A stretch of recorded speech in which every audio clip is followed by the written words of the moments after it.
Vamos a leer en el libro de Hechos capítulo 17, a partir del versículo 16 en adelante. Dice así: mientras Pablo los esperaba en Atenas, su espíritu se enardecía viendo la ciudad entregada a la idolatría. Así que discutía en la sinagoga de los judíos y piadosos, y en la plaza cada día con los que concurrían. Algunos filósofos de los epicúreos y de los estoicos disputaban con él, y unos decían: ¿qué querrá decir este palabrero? Y otros decían: parece que es predicador de nuevos dioses, porque les predicaba el evangelio de Jesús y de la resurrección. Y tomándole, le trajeron al Areópago, diciendo: ¿podremos saber qué es esta nueva enseñanza de la cual hablas?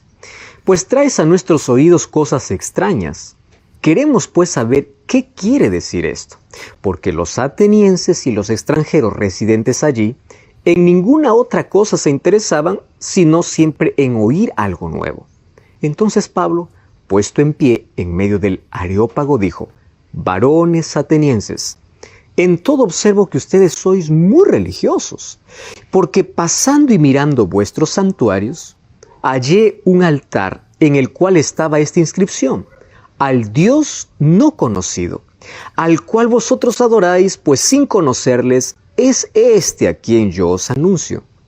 El Dios que hizo el mundo y todas las cosas que en él hay, siendo el Señor del cielo y de la tierra, aquel que no habita en templos hecho por manos de hombres.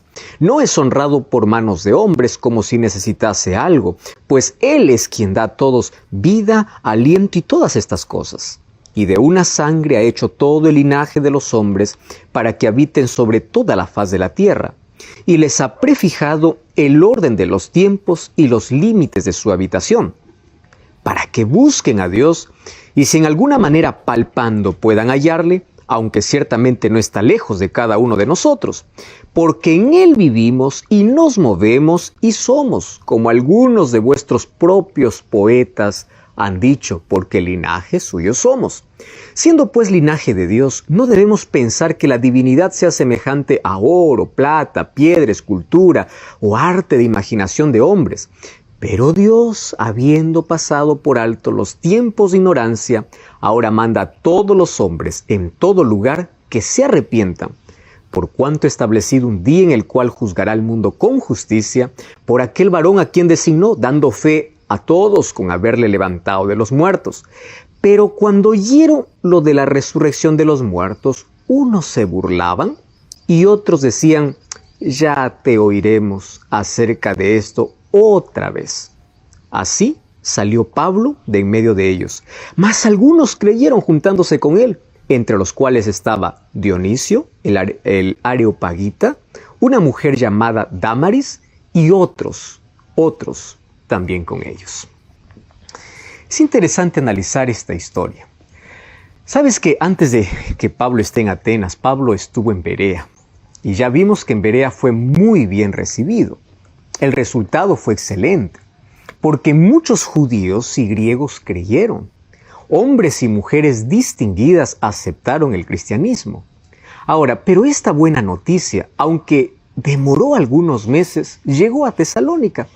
Y recordemos que en Tesalónica era el lugar donde Pablo había sido rechazado y buscado para matarlo. Ahora, los de Tesalónica, al escuchar sobre el éxito de Pablo en Berea, ellos se pusieron en acción inmediatamente. ¿Qué hicieron? Fueron para Berea y, siguiendo el mismo método que les había dado buen resultado en su ciudad, ellos alborotaron a multitudes en un movimiento en contra de Pablo. Sabes que el enemigo nunca descansa. Y cada vez que sabe que está perdiendo personas de su lado, él se enfurece y hace de todo para interrumpir o para destruir a los mensajeros de Dios. Entonces, los hermanos de Berea, ¿qué cosa hicieron? Que Pablo saliera de Berea inmediatamente. Y como ellos eran tan nobles en todo, incluso lo acompañaron hasta Atenas. Ellos querían estar seguros de que Pablo llegaría a un lugar seguro. Por eso es que viajaron por mar, que era la forma más segura de viajar en ese tiempo. Y así Pablo llega a Atenas. Así muestra el texto que acabamos de leer. Pablo se quedó solo en Atenas, porque inclusive sus compañeros se quedaron por un tiempo más en Berea. Ahora, desde el puerto principal de Piraeus, donde posiblemente desembarcó, Pablo allí comenzó un recorrido de unos 10 kilómetros hasta la ciudad más antigua. Era la ciudad más artística, pero también más pagana de todas las ciudades que había visitado hasta ese momento. Allí en Atenas encontró muchos santuarios y deidades, esos dioses paganos, a ambos lados del camino. Miró allí los altos nevados del monte Olimpo, donde se encontraban las divinidades griegas. Y allí después llegó a la ciudad, donde los únicos profetas eran poetas. Atenas era conocido como el ojo de la grande Grecia. Entonces allí caminó por sus calles que estaban repletas de obras de arquitectura y de escultura, y aunque ya había pasado por lo menos unos 400 años de su mayor gloria, Atenas continuaba bellísima estéticamente. Ahora, Atenas disfrutaba de un prestigio incomparable y su gloria política era la cuna de la democracia. Ahora, fíjense una cosa, en consideración con ese pasado que tenía Atenas, los romanos allí dejaban que Atenas se administrase como una ciudad libre, aun cuando estaba aliada al Imperio Romano. Era una ciudad con libertad. Y lo primero que Pablo encontró fue pues un comercio de mala vida. Habían prestamistas, taberneros, prostitutas. Luego llegó al Ágora, que era la plaza del mercado. Y allí vio mucha gente, toda clase de gente. Vio a esclavos, comerciantes, estudiantes, prostitutas, compradores provenientes de todos los niveles sociales. Vio allí los filósofos atenienses y extranjeros, aquellos personajes de la ciudad y de todos los rincones del mundo mediterráneo que siempre pasaban por la ciudad o por allí vivían. Y de allí siguió hasta la Acrópolis, que era la parte superior de la ciudad. Y allí estaba la preciosa corona de Atenas con la joya pagana del Partenón. O sea, el templo de Atenea, que según Homero era hija de Zeus, el dios más poderoso del Olimpo. Y era el lugar donde supuestamente moraban todos los dioses griegos. La diosa de la guerra, específicamente de lo que se consideraba la guerra civilizada. Algo que no existe, ¿verdad? Bueno, el asunto es que ahí estaban las famosas escuelas de filosofía también.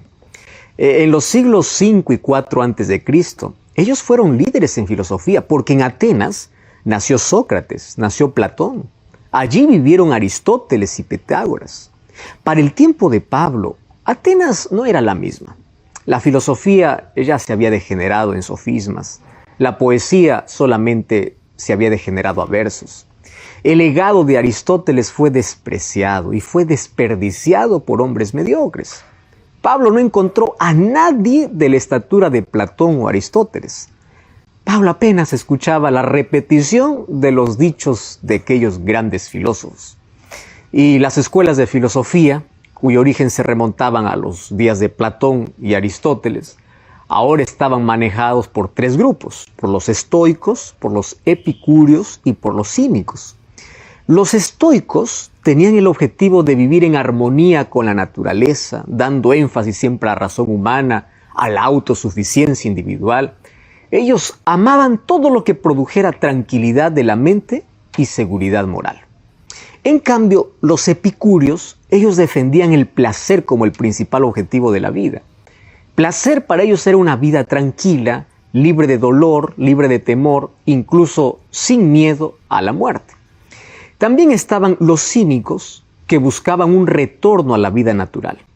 Y para lograrlo, querían destruir a todos los convencionalismos, incluyendo la familia. Y vivían ellos como vagabundos, mendigando siempre su alimento y durmiendo allí en los edificios públicos. Ahí estaban esas tres escuelas. Ahora, lo que más impresionó a Pablo fue el paganismo, fue la idolatría, fue ese paganismo que le dolía a Pablo cuando veía la ciudad llena de ídolos. Tú sabes que para Pablo había un sentimiento de tristeza, de pena, porque él miraba allí los templos, las imágenes de divinidades, miraba los ídolos dedicados a dioses, que no eran dioses, sino demonios, dice en 1 Corintios 10:20. Allí en Atenas habían aproximadamente 3.000 esculturas. Irónicamente, había más esculturas que gente. Entonces, la idolatría no tenía nada más que inventar. Sacerdotes, sacrificios, altares, fiestas. La ciudad estaba sin esperanza. La ciudad no tenía satisfacción, estaba inquieta. Por eso es que Pablo, cuando vio esa situación, vio que había tantas personas que necesitaban del Evangelio, así lo confirmó en 1 Corintios 1:21, Pablo entonces no perdió más tiempo. Pablo rechazaba la idolatría como algo extremadamente dañino para el espíritu humano. Y al mismo tiempo, un celo por Dios se apoderó de él y una compasión tan intensa por la gente que él ni siquiera esperó que sus compañeros llegaran. Él comenzó inmediatamente a predicar el Evangelio. Y como siempre, ¿dónde comenzó Pablo? Pues en la sinagoga. Y de allí continuó en la plaza del mercado y terminó en el Areópago. Ahora te explico de qué se trata ese lugar. 3 lugares de predicación que abarcaron a toda la población de Atenas. Abarcó a todas las clases sociales. Y sabes que él usó una estrategia extremadamente eficiente. Desde el punto de vista de cómo hacer conocer el Evangelio. Él mostró una manera de cómo evangelizar una ciudad culta sin descuidar a nadie. Ahora fíjense, en la sinagoga argumentó con los judíos y con los griegos que temían de Dios. El tema sobre el cual reflexionaban era siempre el mismo. ¿Quién? Jesús. Y la manera en que Jesús cumplía todo lo que los profetas habían anunciado sobre el Mesías. En conclusión, Jesús es el Mesías. Eso era su tema a donde él iba. Luego en la plaza, ahí en la plaza del mercado, con los vendedores y con los que iban a comprar, también él habló de Jesús. Y allí no tardaron en aparecer los filósofos. Cuando lo escucharon, dice que algunos epicúreos y algunos estoicos preguntaron, ¿qué pretende decir este charlatán? Y otros allí respondieron, bueno, parece que es un predicador de dioses extranjeros. ¿Y por qué decían esto esa gente? Bueno, simplemente porque Pablo les predicaba acerca de Jesús y les hablaba acerca de la resurrección. Entonces, había una creencia, de acuerdo a Platón, los seres humanos más elevados tenían un conocimiento más profundo y un conocimiento sobre los dioses. Por eso es que estos hombres eran considerados mensajeros de Zeus, que les había mandado en alguna misión especial. Y entre estos hombres pues estarían Pitágoras, Sócrates. Entre esos hombres también era posible contar con algunos charlatanes o impostores. Y habían muchos. Por eso es que a Pablo le dice, ¿quién es este charlatán o es un enviado de los dioses? Ahora, primero lo trataron como charlatán, pero pronto se dieron cuenta que Pablo sabía cosas que ellos no sabían, que ellos desconocían. Entonces ellos descubrieron que sus facultades intelectuales merecían respeto. Y en este caso, la plaza pues no era un lugar apropiado para preguntarle sobre aquellos asuntos que había estimulado la curiosidad filosófica de ellos. Así que por respeto a lo que Pablo ya estaba hablando, lo tomaron y lo llevaron al Areópago. Y el Areópago no estaba lejos de allí. Allí en el Areópago, pues Demóstenes hacía sus grandes discursos. Allí también había un templo dedicado a Marte, donde se reunían un grupo de centenares de personas para también formar el concilio jurídico. Entonces, un grande grupo de los que estaban escuchando en la plaza lo siguió hasta el Areópago. Y desde tiempos pasados, el Areópago había sido y todavía era el lugar en el que se sentaba el Tribunal de Justicia para poder definir la verdad sobre los casos que llegaban.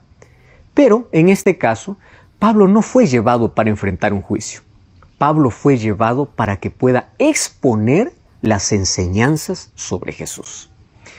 Y allí comenzaron las preguntas. Y la primera pregunta era, ¿en qué consiste la enseñanza que estás presentando? ¿Qué cosa es lo que estás hablando? Y luego, como aclarando la intención de la pregunta, dijeron, porque tú nos traes a nuestros oídos cosas extrañas. Y dice que ellos estaban acostumbrados y siempre ávidos de poder aceptar aquellas cosas nuevas. Y la segunda pregunta solamente pretendió precisar bien lo que deseaban saber. Ellos dijeron, queremos saber, ¿qué significan estas cosas extrañas? ¿Cuál es el mensaje que tú nos estás trayendo? Y es que todos los atenienses y los extranjeros que vivían allí, pues pasaban el tiempo escuchando y comentando las últimas novedades, una característica de la ciudad. Siempre les gustaba la novedad. Y por otro lado, pues las palabras de los filósofos era un modo de recordar a Pablo, como el caso de Sócrates, el más grande filósofo de la antigüedad griega, que por desconocer los dioses, pensaban de que ahora él había también traído una novedad sobre un nuevo Dios. Y también recordemos que en el caso de filósofos fueron condenados incluso a muerte por esas enseñanzas. Allí de manera indirecta le estaba diciendo a Pablo que tú también puedes correr ese mismo riesgo. Por eso queremos que tú puedas explicarnos de qué se trata esta nueva enseñanza. Pero Pablo no admitió que su enseñanza estuviera relacionada con dioses nuevos. Y él tampoco tuvo miedo por los posibles peligros que su enseñanza les pudiera traer. Lo que había dicho fuera del Areópago, lo que había llamado la atención de las personas, lo que había llamado la atención de la aristocracia, ahora dentro del Areópago estaba a punto de expresarlo igualmente de manera pública y con total firmeza. Los doctos y los sabios de Atenas, ahí estaban los poetas, los artistas, los filósofos. Allí Pablo pues pronunció un discurso elocuente. Y ese discurso respondía en forma directa a las preguntas que ellos plantearon. Y este discurso que Pablo dio allí en Atenas es interesantísimo porque aborda por lo menos 4 puntos. Primero comenzó allí en la sinagoga, luego fue a la plaza y de la plaza fue llevado al Areópago. Y allí él estaba dispuesto y listo para poder hablar acerca de Jesús, porque Jesús era el centro de su mensaje, era el centro de su vida. Jesús era todo para él. Entonces, cuando él fue llevado para allá, él comenzó un discurso. Y ese discurso tiene 3 partes extraordinarias, 3 o 4 partes extraordinarias. Y hoy queremos analizar un poco de lo que sucedió mientras él estaba exponiendo acerca de Jesús. Ahora recordemos que el público que tenía era un público totalmente diferente. Porque ahora en el Areópago, pues ahora estaban allí los doctos, los sabios, los poetas, los artistas, los filósofos.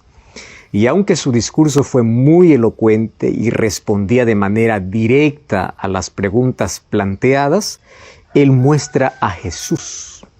Y miren, en primer lugar, él hace una introducción.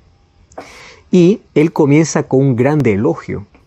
Y con el objetivo específico de poder declarar desde el comienzo que el Dios del que él estaba hablando a la multitud no era un nuevo Dios. Él tampoco no es un nuevo Sócrates. Él va a presentar un Dios que incluso ellos adoran. Por eso es que él comienza su discurso diciendo atenienses. Así llamó la atención de todo el grupo. Y él dijo, yo observo que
ustedes son sumamente religiosos en todo lo que hacen. Si te das cuenta, él no ofendió a nadie, tampoco contradijo a nadie. Y claro, eso era lo mejor que podía hacer. Lo que tenía que hacer era atraer la simpatía de todos usando un lenguaje refinado y un lenguaje cortés. Y él cuenta su experiencia y dice, cuando yo pasé observando los santuarios de ustedes, yo también encontré un altar con esta inscripción. ¿Qué inscripción? Al Dios no conocido. Ese que ustedes adoran, aún sin conocer, es el Dios a quien yo los anuncio. O sea, no es un Dios extraño. Ustedes también lo adoran. Es más, ustedes son tan inteligentes porque reconocen que están adorando a alguien que no conocen. Por eso dice al Dios no conocido. O sea, estaba hecha ya la aproximación en los mejores términos. Y Pablo estaba listo para poder entrar directo al corazón de ellos. Y allí viene la segunda parte del discurso, que era la enseñanza que él tenía que dar. Y Pablo aquí procedió a exponer las verdades que él enseñaba una por una. Y es interesante la manera didáctica que él aquí presenta. Todas estaban relacionadas con Dios, o sea, el Dios desconocido para los atenienses. Y él comienza a describir ese Dios. En primer lugar, él comienza a describir ese Dios no conocido para los atenienses. Él es el Dios que hizo el mundo. Y aquí dice, Él es el Señor del cielo y de la tierra. Él es creador y soberano. Ahora, existía desde antes la existencia de aquello que todo estaba visto, todo estaba creado. Fíjate una cosa, que aquí Pablo dice, todo lo que existe en el cielo y en la tierra fue hecho por este Dios al cual ustedes dicen que es un Dios no conocido. La mente de los griegos no pudo evitar una comparación inmediata. ¿Por qué? Porque el Dios más poderoso que ellos conocían era Zeus. Zeus era aquel que enviaba los truenos, los relámpagos, la lluvia, los vientos, y que supuestamente había nacido en Creta. Ellos creían, esto era una leyenda, que este dios era hijo de Cronos. Cronos era rey de los titanes de la isla y su esposa se llamaba Rea. Y supo que uno de sus hijos lo destronaría. Así que cada vez que nacía un hijo, dice la leyenda, que éste lo tragaba para poder evitar que ese mal pudiera sucederle. Pero cuando nació Zeus, su madre envolvió en pañales a aquel bebé para que Cronos no se lo tragara. Entonces lo que hizo es escondió a su hijo en una cueva de Creta. Cuando Zeus creció, cuando ya llegó a la edad madura, él dirigió una revuelta contra Cronos, su padre, ¿no? Y así lo destronó. Y ellos en su leyenda decían que así es como se convirtió en un gobernante del cielo. Según lo que Homero cuenta en su obra La Ilíada, él dice, el cielo estaba localizado en la cima del monte Olimpo, que era el más alto de Grecia. Y desde allí observaba, desde allí juzgaba todos los asuntos de los seres humanos. Entonces, todo estaba bajo el comando de Zeus. O sea, todo estaba sujeto a la voluntad de ese Dios, donde también moraban todos los dioses del panteón griego. Solo que aquí había una diferencia. Ellos estaban pensando en su leyenda, en su creencia, pero Zeus compartía su poder con otros dioses. Por ejemplo, esos otros dioses eran supuestamente sus hermanos, que era el Hades, que gobernaba el mundo oculto de los muertos, Poseidón, que era el gobernante de los mares y de todas las aguas. Ahora, esta era la leyenda en lo cual ellos creían acerca de los dioses a quienes supuestamente conocían. Y claro, ahora les resultó obvio que el Dios de Pablo era superior, era más poderoso que todos sus dioses. ¿Por qué? Primero porque Zeus no era eterno, Zeus no era el creador y Zeus no tenía poder absoluto. Zeus compartía su poder con sus otros hermanos. Sin embargo, aquí Pablo, cuando presenta el poder absoluto de Dios, el creador de todo, Esto pues obviamente aumentó la tensión de todos ellos. Y es más, aquí Pablo dice, este Dios del cual les hablo no vive en templos construidos por hombres. Y tampoco depende del servicio que le presenten las manos humanas, como si es que Dios necesitase de alguna cosa de los seres humanos. Lo que está diciendo aquí Pablo es, el Dios que les estoy presentando es un Dios más grande que las obras humanas. Este Dios no fue creado por la imaginación, no fue creado por seres humanos, porque los otros dioses son fabricados por ustedes. Este Dios que les estoy presentando existe por sí mismo. Y con esta declaración, todos quedaron admirados, ¿no? Porque nunca habían conocido ni escuchado de un Dios así, con ese poder. Bueno, en segundo lugar, Pablo presenta la existencia de las naciones. ¿Cómo es que existen todas las naciones? Y él dice, de un solo hombre, Dios hizo todas las naciones para que habitaran la tierra entera. Además, dice que Él determinó los periodos de su historia y las fronteras de sus territorios. ¿Sabes que los griegos no creían en la igualdad de todos los seres humanos? Ellos no reconocían los derechos de todos los individuos, porque ellos se creían los más importantes. Los griegos se creían superiores a los incultos bárbaros que allí poblaban las otras naciones fuera de Grecia. Ahora, los atenienses, ellos se autoconsideraban los únicos seres humanos verdaderamente autóctonos, los únicos que surgieron originalmente como nativos de Ática. Entonces, en su pensamiento, pues ellos creían de que no eran descendientes de nadie, que ellos eran seres superiores a todos. Eso era su creencia. Pero para Dios no existe ninguna raza superior. No existe ni siquiera un territorio que Dios no les haya concedido para las personas. Entonces Pablo aquí presenta un texto clásico de una verdad de suma importancia para todos ellos. Según Deuteronomio capítulo 32, versículo 8, diciendo que Dios incluso coloca el territorio para cada nación. Porque cuando el Altísimo dio su herencia a las naciones, en Deuteronomio dice, cuando dividió a toda la humanidad, Dios puso límites a los pueblos. Eso quiere decir que cada pueblo tiene su tiempo y su lugar, y permanece fuerte mientras cumpla con el objetivo por el cual Dios lo colocó allí. Muy bien.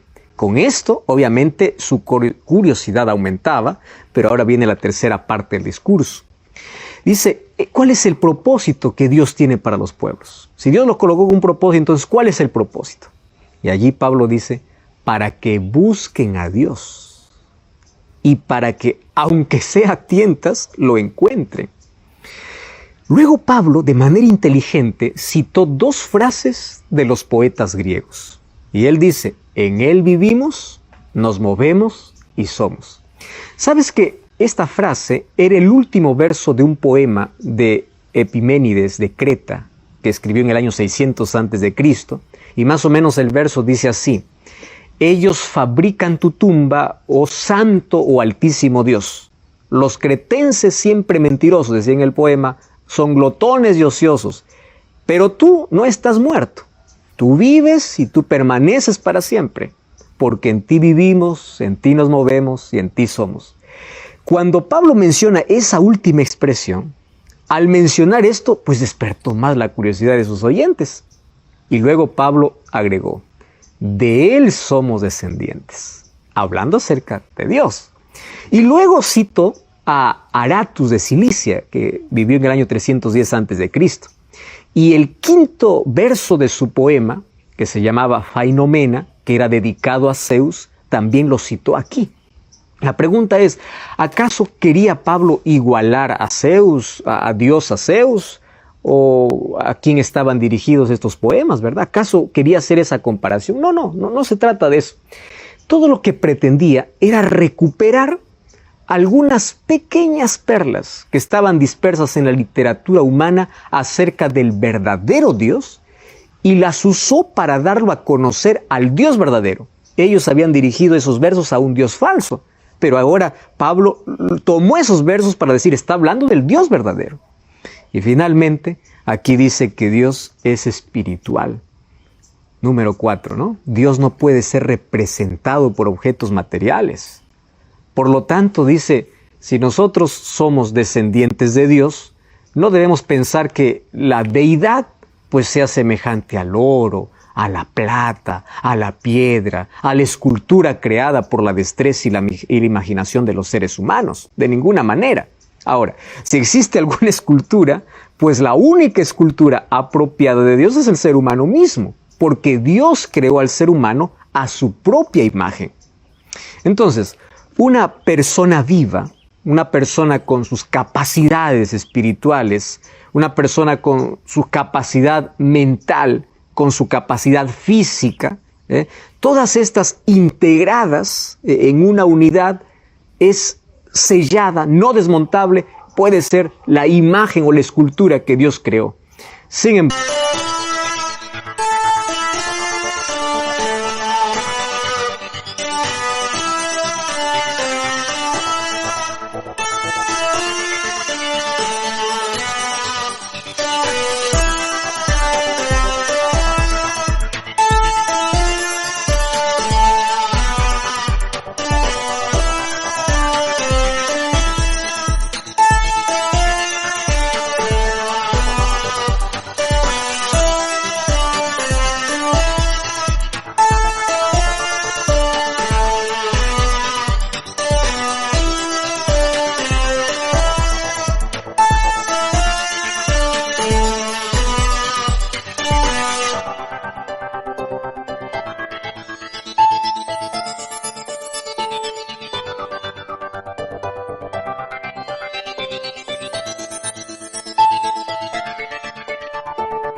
¿cómo es que el ser humano hoy puede fabricar estatuas de materiales inertes y adorarla como una representación de Dios o como si fuera Dios mismo? Esto Pablo, él está con tanto dolor en el corazón, dice, esto no puede ser posible, esto es una rebelión contra Dios, esto es ignorancia de Dios. Y claro, después de mencionar todo esto, Pablo hace una invitación al arrepentimiento. ¿Sabes qué cosa me encanta? Que al finalizar el discurso, él tenía que invitar a su audiencia al arrepentimiento. Claro, lo hizo de manera indirecta, lo hizo para no ofenderlos, pero igual les dio de todas maneras la oportunidad para que los atenienses se arrepintieran. Y él dice así, pues bien, Dios ha pasado por alto los tiempos de ignorancia. En otras palabras, ustedes hasta hoy fueron ignorantes. Pero el texto continúa diciendo, pero ahora manda a todos para que se arrepientan. ¿Por qué es necesario el arrepentimiento? Y Pablo lo explica aquí en el mismo texto. Porque Dios ha fijado un día en el cual juzgará al mundo con justicia. ¿Y quién va a realizar ese juicio? Pues Dios mismo, o a alguien a quien Él le ha asignado esta tarea. ¿Quién es ese alguien? Y dice, lo hará por medio de aquel varón a quien Él asignó. Y entonces Él pasa a identificar de quién está hablando, no por nombre, sino por poder. Ahora, un poder que Dios manifestó y que nadie fuera de Él lo tiene. Y le dio crédito ante todos. ¿Cómo lo presenta Jesús? Aquel que fue levantado de los muertos. Y fíjate, presta atención. La resurrección se transformó en la mayor prueba de poder. La resurrección se transformó en el documento que acredita la comisión dada por Dios a Jesucristo. Esa comisión redentora que a su debido tiempo, cuando llegue el día, se volverá una comisión de juicio, porque será Jesucristo quien juzgará. Y la resurrección se convirtió en una piedra de tropiezo para todos esos sabios. ¿Por qué? Por una razón. Porque como el resto de los griegos, ellos creían en la inmortalidad del alma. Por eso es que la resurrección les resultó totalmente incompatible con su creencia. Entonces, para ellos no podían aceptar esta verdad. Todo estaba bien hasta que Pablo colocó el tema de la resurrección. Creer en las dos cosas es una incoherencia teológica, es absurdo. Entonces ellos se dieron cuenta de que si aceptaban la doctrina de la resurrección, ellos tendrían que abandonar su creencia de la inmortalidad del alma. ¿Y qué crees? Ellos no estaban dispuestos a hacerlo. Por eso es que el sermón termina diciendo que Dios, como autor principal, marca un día de juicio que juzgará al mundo y da pruebas de la resurrección de Jesús. Y sabes que esta historia termina triste, porque cuando Pablo terminó su discurso, los sabios atenienses reaccionaron de manera negativa, algunos incluso de manera descortés. Dice que algunos se burlaron de Pablo, mientras otros más refinados le dijeron así: por favor, háblanos sobre este asunto en otra oportunidad. O sea, no más queremos escucharte. Todo estaba bien hasta que tocaste un tema que ofendió nuestra creencia. Dieron por terminada la reunión y comenzaron a salir del Areópago. Uno a uno, en pequeños grupos o uno a uno, fue saliendo. Al final, se acercaron solamente algunos a Pablo. Algunos que querían seguir conversando con él. Algunos que habían creído. Y dice la Biblia que uno de ellos era Dionisio. Y Dionisio era juez del Areópago. Eso significa que eso fue una gran conquista, ¿verdad?, para el establecimiento de la iglesia allí en Atenas, porque ahora el juez del Areópago se había arrepentido.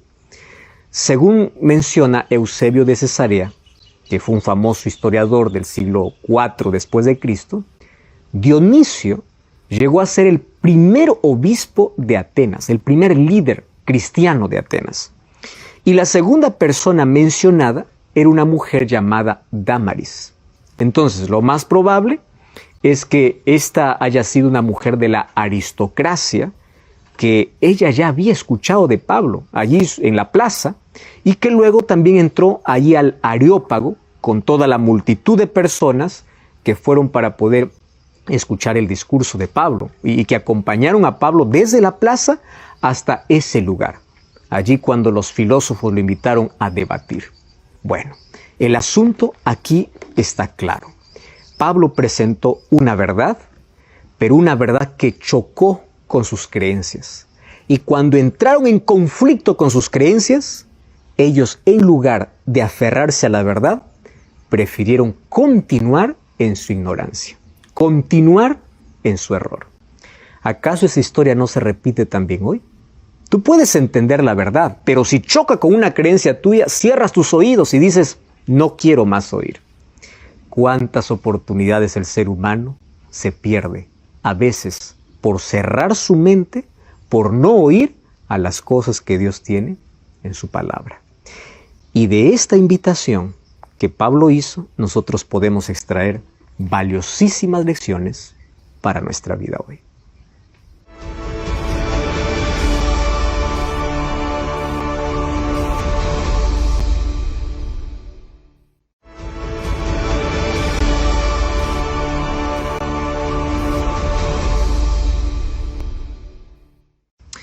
Cuando el apóstol Pablo intentó alcanzar a la conciencia y abordar el tema personal de salvación, cada uno de los atenienses fueron yendo y lo dejaron a Pablo hablando solo. Y sabes que Pablo salió de allí y nunca más regresó. Pablo, al ver la cantidad de dioses y la mucha perversidad, claro que fue movido a declarar que Dios es un Dios de justicia, que juzgaría al mundo con rectitud. Pero este es un mensaje que incomodó a la mente de los epicúreos, porque ellos enseñaban de que los seres humanos somos gobernados por la casualidad y que el placer es el mayor bien. Y hasta hoy este es un mensaje que incomoda a muchas personas. Muchas personas no quieren escuchar más ni de ley de Dios, ni de juicio, ni de justicia. Y la salvación, querido, envuelve toda la vida. Los filósofos huían de cualquier discurso que pueda envolver la vida personal, porque los seres humanos queremos ser salvos no de nuestros pecados, queremos ser salvos a nuestro modo de ver las cosas, no como Dios quiere salvarnos, sino como el ser humano quiere salvarse. Queremos ser salvos de la pobreza, de la guerra, de las enfermedades. Queremos ser salvos en nuestros caprichos, en nuestros gustos individuales. Por eso es que hoy muchas iglesias crecen incluso con popularidad de un cristianismo social, en una religión muy cómoda. Y Satanás así los distrae de lo que realmente es importante. Escuche una cosa, Cristo no vino para salvarnos de las adversidades económicas, para llenar nuestro bolsillo. Cristo vino para llenar el corazón, para salvarnos de la muerte eterna. Es muy fácil predicar una religión con un Cristo solamente que sana, que hace milagros, que te hace rico, pero no despierta la verdadera necesidad espiritual de un Salvador. Porque aquel que no es consciente que es pecador, pues no reconoce a Cristo como Salvador. Número 2, la salvación es de gracia, pero tuvo un costo muy elevado, y ese costo es la sangre de Jesús. Y para aceptar la salvación también hay que pagar, pero no se trata de un pago de dinero, sino un pago de renuncia, de entrega, donde tú tienes que abandonar las excusas para ir a Jesús, donde tú tienes que cortar ciertas tradiciones con las cuales has crecido. Pero ahora vemos que hay muchas personas que no están dispuestas a abandonar sus creencias para someterse a la voluntad de Dios. El precio que hay que pagar a veces es la burla de nuestros amigos cuando saben que estamos siguiendo la palabra de Dios. O a veces el rechazo de nuestros propios familiares cuando no concuerdan con nuestra decisión. Salvación sin cruz no existe. Recuerda lo que Jesús dijo: si alguno quiere ser mi discípulo, niéguese a sí mismo, tome su cruz y sígame. Y solo sabemos que todo aquel que toma su cruz tendrá una corona y tendrá una eternidad al lado de Jesús. Número 3. La salvación no es a nuestro modo, no es como yo quiero, es como Dios pide y como Dios estableció en su palabra. Imagina la situación caótica si el paciente cuando va al médico le dijese: yo quiero ser curado como yo quiero, no como tú quieres. Muchos cristianos piensan que su idea debe prevalecer incluso por encima de la palabra de Dios, que su religión está por encima de lo que Dios quiere. Aquellos que dicen: yo sirvo a Dios a mi modo, no están sirviendo a Dios, se están sirviendo a sí mismos. ¿Cómo entonces Dios quiere que yo les sirva? Bueno, las personas quieren una religión que no les hable de juicio, de ley, de cosas que tienen que hacer. Quieren una religión que tenga permisiones para vivir como quieran. Una religión donde pueden beber alcohol, donde pueden jugar con el pecado, donde dicen basta la gracia, pero puedo seguir como quiero. Quieren una gracia que salva, pero no una gracia que transforma. Muchos quieren una religión sin cambios, una religión de comodidad. ¿Sabes? Dios te ama, pero la salvación no es como tú quieres. Mateo 7:21 dice: muchos me dirán aquel día: en tu nombre hicimos grandes cosas, y yo les diré: no os conozco. Porque no hicieron la voluntad de Dios expresada en su palabra. Existen 3 tipos de personas. En primer lugar, las personas honestas a Dios, que pasan de la especulación a la sumisión. Existen personas que quieren agradar a Dios de todo corazón. Entonces, cuando entienden lo que tienen que hacer, pues se ponen de parte de Dios, no importa lo que tengan que abandonar. ¿Correcto? Una religión estéril es saber la verdad y continuar en el error. Es hablar de Dios sin obedecer a Dios. Recuerda que la obediencia es el resultado de nuestro amor a Dios.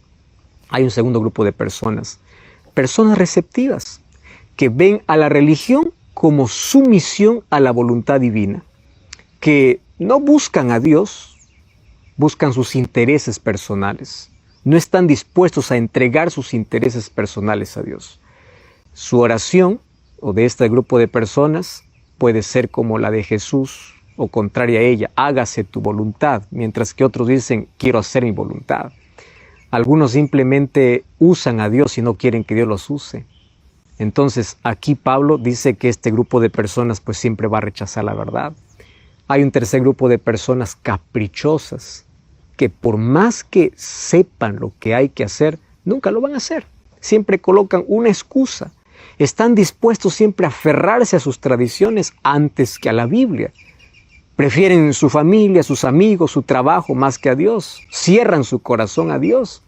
Y cuando ven que algo no está de acuerdo con aquello que creen, rechazan. Esto sucedió con los filósofos de Atenas. Ellos estaban dispuestos a dejar de creer incluso en sus dioses con tal que eso sea todo. Pero llevar a Dios en serio significaba también cambiar su comportamiento. Y eso ellos no estaban dispuestos a hacer. La visita de Pablo en Atenas revela la diferencia entre